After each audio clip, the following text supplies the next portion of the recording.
What is the secret to unlocking your full potential?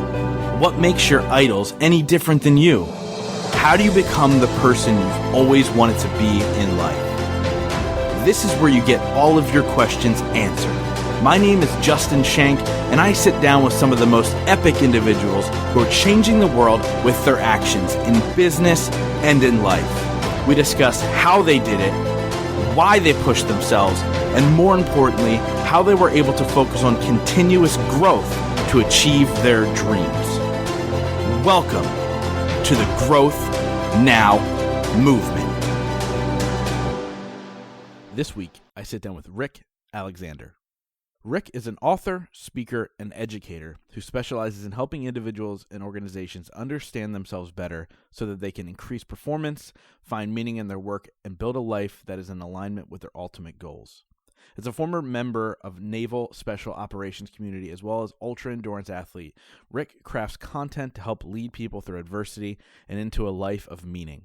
You can hear his ideas on his podcast, The Morning Coffee, which airs Monday through Friday, or by picking up a copy of his debut book, Burn Your Couch. You guys are going to love this conversation I had with Rick where we talked about getting the right mindset to live your best life, how even through a pandemic you can stay calm, and how to let go of the uncontrollable and focus on the things that we can control, which is so timely, and I think you guys are going to truly take so much away from this conversation. Now, before we get to the interview, I want to remind you guys that Growth Now Movement Live is still on for September 25 and 26. So head over to gnmlive.com, get your tickets now, and come join me, Natalie Jill, Anthony Trucks, Nick Santanastasso, and so many more in this game-changing and life-changing event. Again, that is gnmlive.com. Get your tickets now. And now, without further ado, let's get to the episode with Rick Alexander. Rick, welcome to the show, man. Hey, thanks for having me. Excited to be here. Yeah, man. So Mark introduced us and I dove into your story and I'm like, this dude's amazing. Like, you've been through so many great things in your life. Your message is incredible, what you're putting out into the world. And I was like, this is a message that needs to be on my podcast. And I'm excited to dive in and talk about all the things that you're working on. But why don't we take a minute here and have you introduce yourself to the audience about who's Rick today? And then we'll break down how you got there. Sure. Yeah, this conversation has been a long time coming. And of course, when we started talking and now when we're finally recording it, the world looks just completely different than it did in our first conversation, which is incredible because that's a lot of what my message has been. You know, it's like a lot of my message is sort of we tend to cling to the facade of safety in our lives. And sometimes it shows itself to us to not be what we think it is or what we hope it is. That's just life, you know. And so I think this is a great time to dive into my message. And I always have trouble like, okay, so what's important, you know, for your audience, like when I talk about my own history, but certainly, you know, I spent 12 years in the military in a special operations capacity. I've owned a supplement company, and I also made the really difficult decision of pivoting from both of those things, which I found a pretty good modicum of success into doing what I do now, which is writing and speaking and just sort of following my own curiosity. And so it's been a long road to get here, but I'm certainly happy to talk about any of it. Yeah, man. And that's life, right? Like, it's a journey. It's a constant evolution. It's constantly going to the next thing that life is calling us to do. I think the problem is there's always so much noise, right? And as we go through life, there's a bunch of noise and a bunch of people shouting, go do this, be this. Follow this path. And that starts at a young age. I mean, that starts with our parents saying, hey, we want you to go to college. We want you to follow that path. Or I don't know if you were in a military family, like a lot of times it's a military family, like, hey, you need to go to the military like your dad or whatever the case may be. So what is that journey now for you? Was the military calling on your own terms? Was it something that you were guided to? Like, what did that look like? And why do you talk about this type of thing now? Yeah, I think so. My mom gave me either option. She said college or the military, but not nothing, which is fine, right? Because she had a model of success in the world. And so like to be successful in the world that she grew up in, which is not the world that we live in now, then there's a certain way to be successful. And so she wants what's best for her kid. And it took me a long time, I think, to come to grips with that. But like you just said, life is this constant evolution. And one of the things that happens is, you know, just the way that our psyche develops is we look out in the world, we form a picture of what other people seem to be doing, and then we mimic that thing, right? And the way that we're developed is we're very validated for our good behavior, right? It's like you learn to wipe your own butt and you're applauded for it. So you constantly learn, okay, so if I want to do something good, I got to get that applause. Otherwise, it's not a good thing, right? And so you have to understand that's kind of how you are conditioned. But one of the things you said right there, which is life is this constant evolution. It's nothing is the same. And that's the only thing that's the same, right? Is that constant change is the way of it. But when we look out and we have these pictures of success, or our parents tell us how to be successful, I think we tend to believe that there's somewhere to get. There's something that, okay, if we do what they're saying, or what this person, like we mentioned Gary Vee before the show, if I do what he's saying, that will be success for me. And then you get there and you realize, because there was never anywhere to get, you don't know where to go now. And actually, my newest book is actually about that. It's like, okay, so the credits end, and then what, right? Because like in life, we always work for this happy ending, and we realize that it's never this permanent state. And so coming to grips with that is a little difficult for us. Yeah, one thing I say all the time is like, look, you can have a goal of $1 million, but I promise you when you get to $1 million, you're going to go, okay, how do I make 10? Right? So there is no real destination in life. It's really, it's a constant evolution, and you have to enjoy the process in which you go through and learn from every single avenue and all that stuff. So I want to talk about real quick about this constant evolution of the world. Now, you had mentioned before we hit record that you just pivoted your business, where you were sick of being on these Zoom calls like we are right now. And you wanted to do more in-person stuff and events and everything. Obviously, then coronavirus said, nope, you're not going to do that right this second. So what was that like, as far as like trying to understand this constant evolution of the world, and how are you pivoting now or adjusting now? Like, what's the thought process with this change that's happening? Yeah. So my first thought process was to not, I don't want to say to not think, but to not react. Right. So we live in a world where it's like, we always think that we have to react to things as they come at us. And that's certainly not true. It's just like you said, there's nowhere to get. So you think you have to do something to get there. You have to come to grips with the fact that you don't have to do anything. And so from there, then what do you want to do? But also just coming to grips with the fact that everything is chaotic right now. The world's chaotic. My mind is chaotic. Everything that I know has just been turned upside down. So that's not a good place to start making big decisions from. And so for me, it was really a matter of, as soon as it happened, I actually thought, but this is why we do the work. This is what I've been training for. You always train because, you always prepare yourself, because you have no idea how the road's actually going to turn out.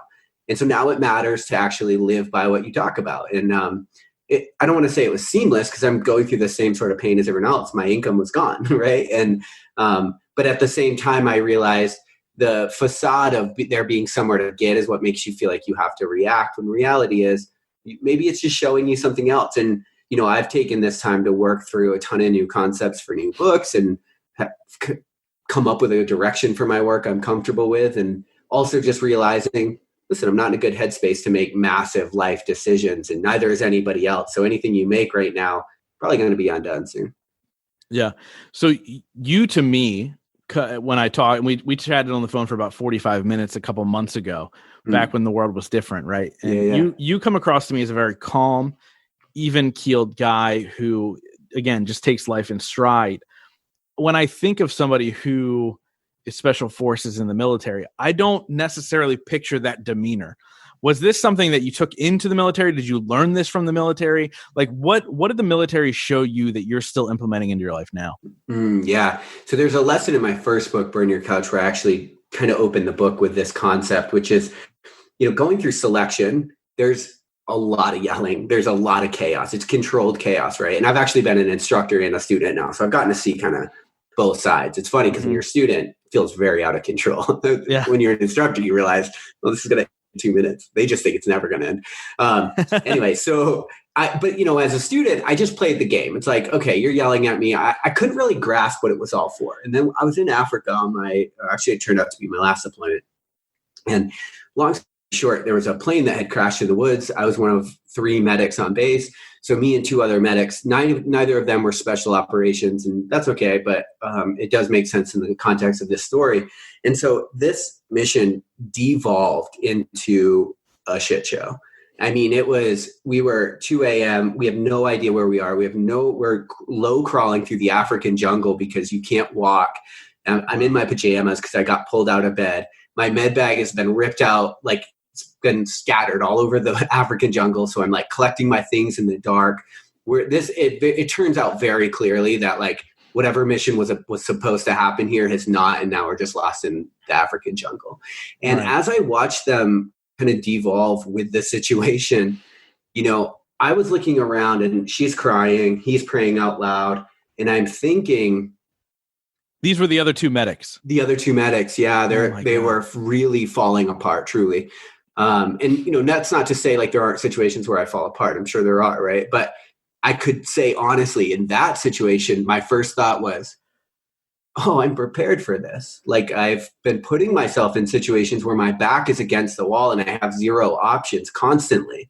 And so you start to realize like you actually don't have to react the way that your physiology is gripping you. Like, yes, you're scared. Totally. You're in the African jungle. People die here. You should be scared. But beyond being scared, how does that help? Right? So like worry, for example, a lot of people right now are worrying in endless loops. Well, after you have a first thought, you worry, then you can act to ensure the downside of whatever you're worrying about. And after that, you get the law of diminishing returns rather quickly. Right. And so you just realize like from a utilitarian perspective, this fear is not helping at all. And so I think that situation of looking back at all my training, the ultras I had run, I just realized, oh, I'm constantly putting myself in these situations where I don't know what's going to happen. I keep taking options away from myself. And the thing I keep finding is that it's always fine. It's always been fine. It's always going to be fine with or without my reaction. And I also know that when you react to something, like the chance of error goes up the quicker you react. That's why reactive people screw their life up so much, right? Just because you can react doesn't mean you should. Perhaps you should think about it in a broader context or a different context, or right. And so I'd say that's the biggest rule that I've gotten, or the biggest lesson I've learned is, listen, it's always been all right. It's always going to be. And that's proof by the fact that we're having this conversation right now. And so, yes, you might feel as though you're scared or feel as though you have to react, but you should probably sit with that for a little while, because really, if the end goal is to get out of here alive, me flipping out, it's not helping at all. It's a good thing somebody did in that scenario, right? And I'm sure I've been the beneficiary of other people keeping their cool. Yeah, no, for sure. And I love what you're talking about right now. And I'll share a quick snippet of this. And I've shared it on my podcast a number of times, where when I was about 15 years old, my uncle said to me, there's two types of people in this world, proactive and reactive. You don't want to be reactive. And he went into more of a personal, don't be reactive for this, and this. But it was this eye-opening moment for me that stuck with me. I'm now 35. So you figure 20 years later, I'm still talking about this because it played that pivotal role of understanding that, like, look, if I am reactive to things and I freak out, I'm just going to dig that hole deeper for myself. And, like you said, get to your demise even sooner. Right. And, totally. And obviously you being in the African jungle is a massive extreme, but I see it now with business owners freaking out about being shut down instead of pivoting and understanding there's opportunity versus, continuing to drive ourselves into a hole. So I love that. But I want to talk about some tactical things people can do, because not all of us have been in the military. Not all of us have been in those moments that kind of force us to not react. So what can people do to get themselves into that space when shit hits the fan, for lack of a better term? I think that you can ask yourself what else is true. So, for example, we'll talk about business owners right now in this current climate, right? I'm one of them, totally taking a hit. It's like, yes, everything that you thought you were going to do isn't going to happen. That is true. But if you continue to air that story, like what happens a lot of times is people air the side of the story they're clinging to, and then they're like, well, that's reality. It's like, and what else is true? Now, if you cling to that and you don't acknowledge, you have to give both sides airtime. Sometimes people think it's about looking at the world through rose-colored glasses. It's actually not. It's about looking at the situation for what it actually fully is. And so what else is true? What else are you free to do? What opportunity just presented itself? There's so many things that are also true. No matter what happens. And I don't think that you can cling to the cynical side and just say that you're in reality. It's like, no, reality is everything. And so what else is true here? And I think if you start asking yourself what else is true, again, I shared this on my show a little while ago, but when you look at the world, and you try to find opportunity in it, and you say, why is this happening for me instead of to me? It's not actually about rose-colored glasses. You're just looking for an opportunity to do work. You're looking for a place that you can start engaging in a meaningful direction instead of being victimized by what's happening. It's not about what's ultimately true or not true. It's about you're in this situation now. And as a human, you're incredibly adaptable. So don't sell yourself short by just clinging to one side of the conversation and telling yourself what you're not or where you or what you can't do. It's like, that is true. What else is true? Yeah. And it's all important while people are trying to figure out what they're meant to be doing at this time, right? So like we talked about constantly evolving. And so 3 years from now, I may not be podcasting. I've been fortunate enough that this has been my sole thing for 4 years and it's been incredible, but I don't know where it's going to be in 3 years. And I'm okay with that, right? So I understand that there's no actual end goal with that in mind. So how do we begin to plan, set goals, but also be flexible in the times that things may change and we have to be okay with that? Yeah, that's really difficult. And, one of the things that happens is we go down a certain path in life. I experienced this a lot because when I got out of the military, I'm 30 years old. I'd been in for 12 years.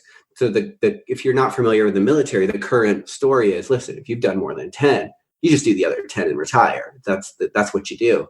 And I thought, so you think I should for 9 years do a job I don't want to do? Like, that's lunacy to me. For 9 years, you're telling me that I should, I don't know. It's just so interesting how we rationalize. So I think what you have to figure out is, hopefully this answers the question, but you have to figure out what is success to you, right? Not what you think it is, not what it looks like, not what other people have.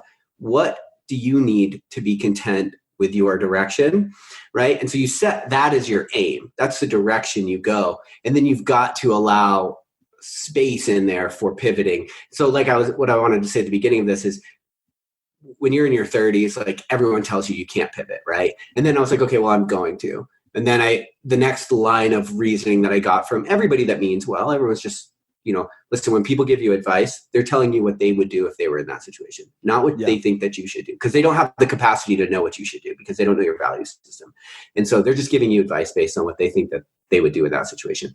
So everyone's like, got an offer from the State Department, good offer for a financial firm, both would not take a hit at all in lifestyle, would actually succeed. I'm like, but that's not where I'm being called, And unfortunately, you have to think about your value system. One of my highest values is growth, and one of my highest values is freedom.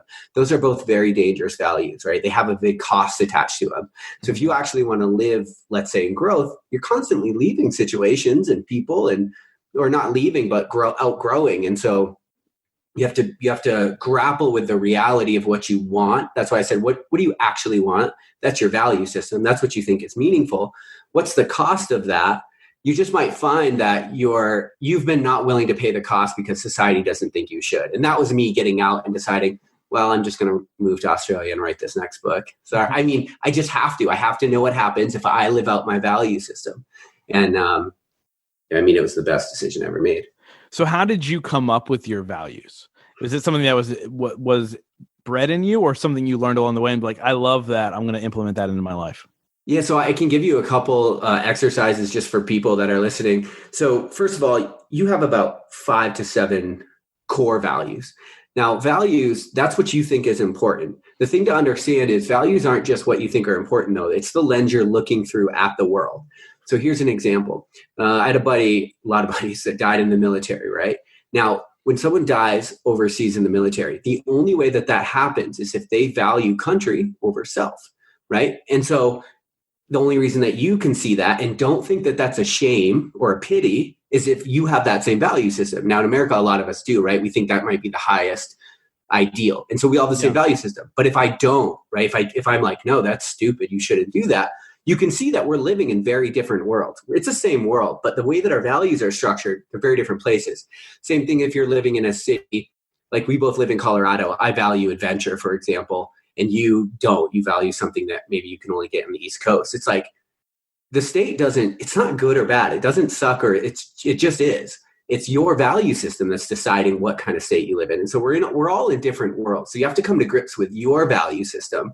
I think you have 5 to 7 core values. That's a really good place to start. Now, if you want to have a meaningful life, you have to live in alignment with your values. There's no getting around that. There's no question. That is what you think is meaningful. Now, if you always pivot toward your value set, you're always making the right decision for you, technically. right? This is what we have trouble. It's like, what's the cost of your values? Which is why I said that it's a hard decision. But if you can find the courage to pay the price of your values, then what you'll find is that you always made the right decision because you pivoted toward the most meaningful thing to you. Now, if you want to figure out what you actually value, the best exercises I've seen for that is to look at your bank account and bookshelf. So if you have internal dissonance with your life, it's because you value something, but you're not living in alignment with that value. No questions. That is the case. And so, so you go through your bank account, go through your bookshelf, it's going to tell you what are you actually, so your time and your money are two resources that we basically place the most value on as a story, as a collective, as a society, right? And so one of my values I said was health. One of my values I said was relationships. So I go through my bank account, my bookshelf, and it's like, well, your bank account says here you're eating out of 7-Eleven 3 times a day. So is that inconsistent with your health? Do you think that maybe you're finding misalignment in your life because you're outside of your own value system, right? You, by your own definition, are being someone that you don't like. Right. Relationships. My coach was like, well, I don't see any books on relationships. Do you read any? I was like, no. He's like, do you invest in any relationship seminars? I was like, no. It's like, well, do you even listen to relationship podcasts? Right? That's your time. It's like, I'm not. I've read the 5 love languages. Like, so you say this, but the things that you value the most, you're not willing to give toward it. So do you value it or do you not? If you do, you're outside of alignment with it. And that's why you're miserable. If you don't, stop telling yourself that you do. And that's another thing is we have these altruistic notions. We have things that we think we should value. That's what keeps us stuck. It's like, but if you don't, you don't. You have to come to grips with your own value system. And the truth is, if you can live in alignment with your value system, your life will have a sense of meaning. You're a better human to be around. All day, every day, right? People oftentimes sacrifice who they are in terms of people pleasing. And it's like the world's not being served by getting a watered down version of who you think you should be. If you just are who you are and you know your own needs and you don't have to put that pressure on somebody else to give you what you need, you're a way better human to be around. And people having a really good friend, that changes people's lives. Like people are like, what does it matter? It's like, well, because you're people pleasing, you're giving constantly. Your cup is never full. So you're pouring from an empty cup. Everyone's getting a watered down version of who you could be. But to have a really great friend or a really great spouse, that's a world changing difference. But you can't be that if you can't be it for yourself. And so that's why I think it's so important to figure these things out. And me getting out of the military was really my following that path for all of its pain and realizations. No, dude. And I love how you framed that because it's beyond true, right? We chase these things that society says we need, whether it's millions of dollars, the car, the house, the women, the whatever society is saying, like, this is the thing. And then hopefully you get the things you're chasing, right? And you get them and you go, wait, hold on. I'm still not fulfilled. Right. And that's really living in your values. And that's where the fulfillment comes from. And then we realize that those things aren't the things that matter. That what matters is what's happening on the inside. Mm-hmm. Now, how did this journey begin for you? I'm really curious how you went from what looked like potential lifelong military to, you talking about these types of things, writing books on them. What did that look like? Was it your own journey of discovery, or was it like a mentor that started saying it and you're like, oh, wow, let me open my eyes to this? What did that look like? So there's a great quote. It's something like we can't measure the things that we actually value. So we end up placing value on the things we can measure, which are like money, material, things like that. And so that's where you start. Everyone does. That's where I started. I think, unless you have like really self-aware parents, and even that's really difficult. Anyway, so that's where I started. But what I would find is every time I would achieve something that I thought would hold my happiness, I would have this like, is this it kind of feeling? And I just kept looking around, and that didn't matter how much money I made, who I dated. I was just like, is this it? And, are you familiar with hedonic adaptation? Have you heard that term before? So the hedonic treadmill, it's this idea that you're always chasing, but whenever you get whatever it is that you think is going to make you happy, you always fall back down to your relative level of happiness, whatever you were before chasing that thing. And that's always true. And so what happens is we, in Western culture specifically, because we're placing so much value on the things we can measure, we're constantly chasing these things and then we're empty. But our world says hustle, right? Gary Vee says hustle. Everybody says hustle. His message is actually far more nuanced than that. But that's what you hear is like, hustle, right? Do more, grind.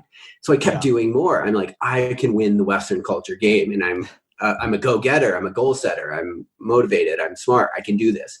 And every time I was like, the next finish line, then the next amount of money, the next girl, the next thing. And it was like, I just had to come to grips with the fact that something's not working, right? I didn't know what it was, but it's like, you have to face that first. You have to be aware of like, okay, I had an idea for success and it's not making me happy. You have to like be very real with that fact. And then I think it's a matter of starting to look back. If you look back at your life, I think what you'll find is most of the memorable moments you have, whether good or bad, sort of serve like terrain features and navigating you towards something, and that was me. I was always writing. I remember I was in the Middle East and I'd write these pieces about like what I was seeing just as far as culture and stuff. And I never gave them to anybody, but it was my outlet. I was that weird kid in 6th grade writing poetry in my room. Like I just was, I was like, I was always going to be this, and I needed all this. And that's the other thing. You needed everything you went through. So it's not that you deserved it. It's not like, because we go through really shitty things that we clearly do not deserve in this life, as far as I'm concerned. But it's not really a matter of that, because it did happen. So what can you do with it? And I think for me, it was looking back at realizing, okay, one, I'm not happy with the model of success I've built in my head, no matter how much I do. And I'm doing a lot. One time I'm like running a supplement company, special ops in the military. I'm running a podcast that's airing 5 days a week. Like, I was dating my girlfriend on the other side of the country. I was just doing so much. I'm like negotiating, selling my supplement company. And it's like all these things, bank account, it's where I want it to be. Nothing is working. So it's like, then maybe I'm wrong. I think most people argue to be right, not for truth, right? We evolved to find meaning, not truth, which is why we lie to ourselves and we confabulate things in our head. And it makes it very difficult to see the real reality of your life. But if you can start facing reality as it is, now you have something you can start to change. No, dude, I love that. And obviously, like, there's so much self-awareness there, as far as like, so many people like are in where you're like, are at that moment where you were, right? Chasing this, and this, juggling all these things. And then what do? Instead of taking a step back and realize, hold on a second, I got to drop all these balls and focus on me. They throw another ball up in the air and they're juggling that one along with everything else. More. They're just looking, it's absolute nonsense. You know what I mean? And so, I've had a couple of military individuals on my show, Jason Redmond being one of them. If you're not familiar, cool. I'll introduce you. Amazing human being. Yeah, I know. Yeah, really good guy. And so when I talked to him, I talked with him about the idea that you go through so much trauma when you're in the military, especially when you've been in active duty and all these things. And there's a lot of individuals post, and I'm friends with some of them, who are affected by PTSD, right? And it stops them from living in a growth mindset, and they kind of get stuck.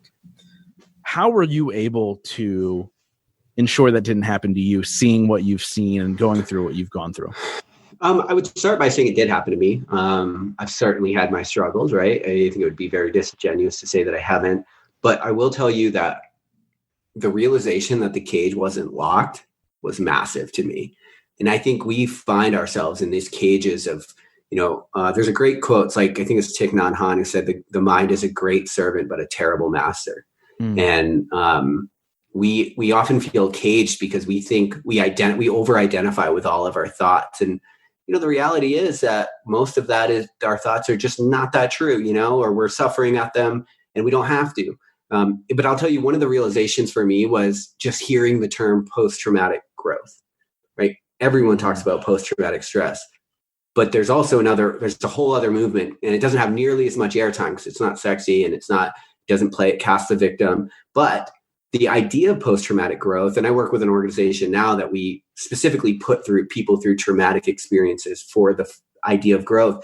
It's just the realization that what you're going through, it can be turned into a disorder. It could also be a leverage point for growth. And it can also be both, because you're a human being and you have massive complexities for multiple things to be true at one time. For example, people that you can, for example, appreciate where you are and still know that you are meant for more, right? Those aren't competing ideas, but we think like, well, I have to accept this because I don't want to be ungrateful. It's like, yeah, accept it, appreciate it, and also know that you could do better. So you should strive for more. And so I think sometimes we simplify reality and we want it to be an either or scenario, and this is a lot of what my new book is about. It's like, but it's actually a both and conjunction. Like we are this and this. You went through something traumatic, it was stressful, and you can grow from it. I love that. So do you think that you need massive adversity for massive growth? Does one go hand in hand with the other? Yeah, the way that I like to think about it is everything in our world, right, the physical in time and space, relies on something else if it wants to know anything at all about itself. For example, a ball in space with nothing on any side. It's just an object. So you have no idea, is it going fast? Is it going slow? Is it going forward? Is it going backwards? You only get that information when that object is in relation to something else. And so we all have potential, like untapped potentialities inside of us. There's no doubt about that, right? It's the most important thing in our world, but it's just a concept. It doesn't exist anywhere. Yeah. And if you want to know anything about yourself, right, your potential is it needs to be coaxed out. It needs something to grow against, right? It's not going to grow. It needs something to grow against. There's no other way it comes out. Otherwise it exists one step above nothing at all, right? A ball in space. It needs something to know what it's capable of. It's not just you're not just going to come out, right? It's like you have to have an object to grow against. And so I think that understanding that, I unfortunately don't think that they're two sides of the same coin. Yeah, no, I agree with you for sure. So you were talking about success earlier, right? And I think that success is a very, very interesting thing. And so one question that I ask every single person on this show, which is, what is your definition of success? And then what are 3 things you do every single day to ensure that success for yourself? I think that the best definition of success that's more broad, not like my specific thing, is a gradual realization of a worthy ideal, right? Now that within it has the assumption that you're going to know your own value system, because worth is value, right? And so I do check in. I have conversations with my girlfriend about my values and her values and how they're being shown and how if I need something for them. So just having honest conversations about your values and what they cost and what you need. People are so damn afraid to ask for what they need in this life. And it's like, why? Just ask for what you need and then you'll get it or you won't. And then you'll know, is this a situation I want to be in or not? Yeah. So I think like 1, just asking for what you need. 2, I journal every single morning. Listen, you can't think your way out of every situation. Otherwise, you wouldn't be here listening to this. You'd already know the answer and you'd be gone. So the reality is our thoughts bounce around in our head. We need to give them an off-ramp. So I like to do stream of consciousness journaling every morning. What that is basically you just start writing. You can be based on a prompt. It can be based on something you feel. The point, though, is to write without judgment. You just get it out of your head, no matter how crazy it is, no matter what it is. Don't worry about stopping to correct spelling, grammar, conjunction, anything. And then you can see it. You can objectify your own thoughts. When they're in your head, it's easy to identify with them. And a lot of times it's just important to understand you're not your thoughts. If you're walking down the street and you see a homeless person, you might think something that you don't like, right? You might think like, man, that person is dirty, lazy, who knows what you think, but you don't say it, right? Because you don't validate every thought you have. That would be nuts. We don't even know where thoughts come from. You were not in charge of that thought. So you have a filter. You're like, okay, well, that's not a thought I'm going to live with. But for some reason, when they're about us and they're in our head, we have to identify with all of them and they all mean something. And it's like, they don't. Wow. You can let them go. They have nothing. They have nothing to do with you, right? It's just, you'll notice. It's a constant stream of thoughts. So the last thing I would say is getting some objectivity from your own situation so you can realize you're not your thoughts. You're not what you're going through. You're something else entirely. You're the witness to these things. But get a little objectivity so you can make the best decision for you, not the decision going back to the beginning that you're gripped by, right? Not the decision that's based on fear, not the decision that's based on it. Just acknowledge them. They're not you, so you can make the decision that you want. Dude, the way you worded or talked about the filtering system of your brain was incredible. I'd never heard that before, as far as like, look, you may think these types of things, but you don't say them. So why is it that you're automatically believing the thoughts about yourself in your head? I think that's huge because, I talk a lot on this show about that type of thing. We talk about self-love and we talk about worth and we talk about all that stuff. And it's never been quite put out that way. And I'm kind of blown away by it. But let's talk about that for a second. Sure. Talk about how do we filter through those thoughts and move on from them? It can't be just like if we've believed our whole entire life we're worthless because one person said it when we were 3 and we carried it forever, and that's what our brain is saying. How do we filter that away? How do we move on? So there's an author named Byron Katie. I'm not sure if you've ever heard of her, but she has a system called The Work, and it's 4 questions. And I will stick with this just because I think it's so easy to think. So you have a thought. First question, is that true? Right? Mm-hmm. Second question, can you be absolutely sure that that's true? See, a lot of times our problem is we are objecting to reality. You just can't accept reality, right? So for example, one of the questions she says in one of her books, 1,000 Names for Joy, is this guy's like talking about he lost his daughter, right? And he's like, I'm mad because my wife, this is terrible, burned our house down and our daughter died, right? Terrible. Now you're living in the hell that you're in right now, right? You've created hell for yourself. Why? Because you're objecting with reality. Now, can you be sure that she's not better off? Can you? Like, truly, can you? It's like, okay, you're like, yes, I want her here. It's like, okay. Now, can you say for sure that you're right? Like, how you have a very finite understanding of reality, right? So you can only see things through your lens. Can you be absolutely sure that she's not better off? It's like, no, I don't know that. It's like, so who would you be without that thought? That's question number 3. Okay. So then you can like reverse it, right? And then, so I guess it's a stream of questioning your own thoughts. Once you question them, now I start with that really harsh example, and I'm not, it's a hard one to talk your way through, but all of the thoughts that you have about yourself, you need to ask yourself, 1, is that true? Or can you be absolutely sure it's true? What you mostly find out it's not. And that reality is just fine the way that it is. It's just you want it to be different. Right. And so questioning your own thoughts, and then asking yourself the reverse of that. Who would you be without that thought? And then you find like, oh, I would be fine. It's like, okay. So then what are you doing? You're choosing to object to what reality is presenting you with. And so I think what happens is if you continue to question all these thoughts constantly, then it becomes the natural process of your mind. And then you can sort of choose the thoughts. You can choose what thoughts are worth validating. And look, as a human being, when you think about how to think as a skill, that's what it comes down to. We're all living in this world that are all very different based on the thoughts we're choosing to validate. But if you validate every thought, you're going to wind up in a terrible place, as most people who are trapped right now feel. The cage isn't locked. You just got to let go of your thoughts. Yeah, I love how you brought it back to that, because that's exactly what I was thinking, how you mentioned the cage earlier. And, our thoughts can be a cage, and we can be stuck in these ideals and these thought processes that we have. And a lot of times I find that I've seen people holding on to these thoughts and feelings because that's actually their security blanket, versus them just letting go and being like, oh wait, it's on me to create the success. It wasn't these things around me. And obviously I can't think of an example, but like there's many times where you're like, if I look back at my life, I had a 1.7 GPA at one point in high school. If that defined me, if I was stuck in that cage, where would I be? Right. And so you have to kind of break out of these cages and these thought processes. So I love all that stuff, man. So obviously our time is coming to an end, but before I ask you the final question, where do people get a hold of you? Where can they get your books? What's all the good stuff? RickAlexander.com has everything. It's got my books on there and a bunch of essays and stuff like that. And I'm constantly working. Obviously my business model right now, like we said, is massively changing. So I'm still figuring out what that is. And then on Instagram at RickAlexander_, I link everything up there as well. Let's talk about that for a second before I jump into the last question. Sure. You're like, I'm still trying to figure things out. You're somebody who has had a definitive path so often, and success was kind of like written, right? So you had the military, you were super successful there. You decided before the path was over that you were going to get out. You got out. Then you got in a supplement company. Okay, cool. I'm building a supplement company. That's what I'm doing. And then I'm selling it. So there was a definitive path.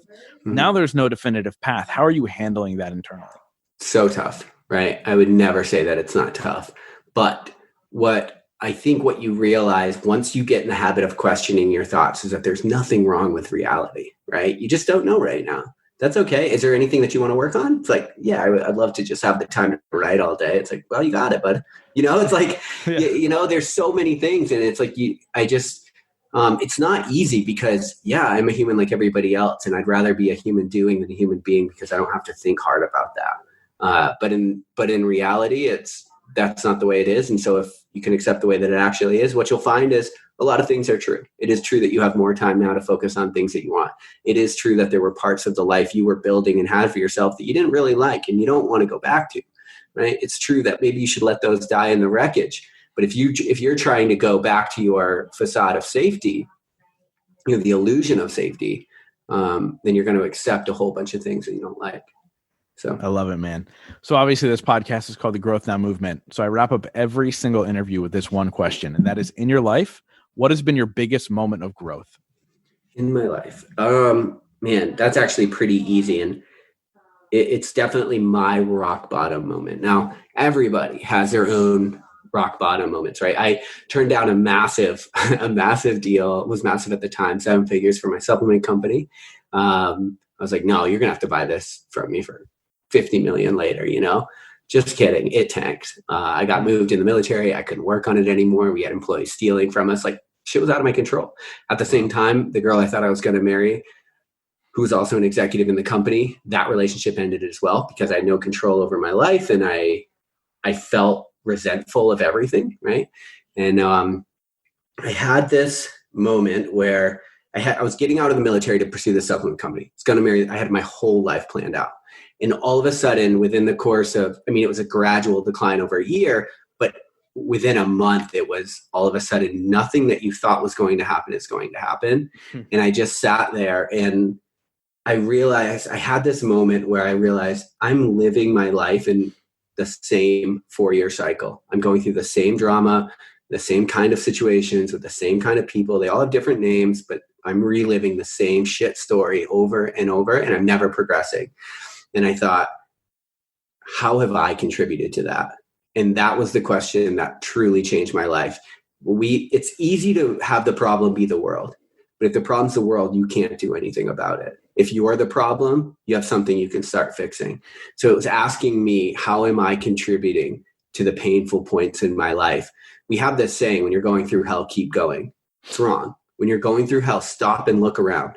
Ask yourself what stupid thing you did that got you there so that you don't hit the roundabout and end up in the same place in 2 years. And that was the realization that really started my growth journey.